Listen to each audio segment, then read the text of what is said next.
De Willemshaven in Haas moet gauw opknapt worden. Dat vindt de organisatie van de Floordij in de stad.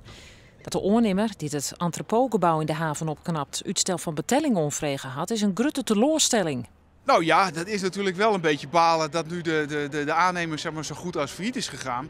En dat is natuurlijk, ja, ik geloof niet dat iemand dit had voorzien. Maar ja, het is wel weer, het is weer jammer. Weer een stukje, hoe lang gaat het weer duren? Dat is nu weer de vraag. Het is gewoon jammer dat we nou weer moeten wachten eigenlijk. Hey, op een gegeven moment we willen gewoon door. Het moet nu af, we moeten er wat van maken. Hoe dat nou verder moet met de renovatie is nog onduidelijk. We hebben echt gekeken deze week van hoe komt het. Heel veel contact gelegd en contact gehouden met de aannemer om zeg maar straks ook onze verwachting uit te kunnen spreken dat het allemaal goed komt. Want wat denk je ook? Komt het goed? Ja, het komt alleszins goed. Alleen wij hopen echt op die doorstart. De beziekersmaatje had er likwijls net druk om. Zij komen voor het feest in de Zuiderhaven. Voor de 24ste keer wordt de Floordij houden.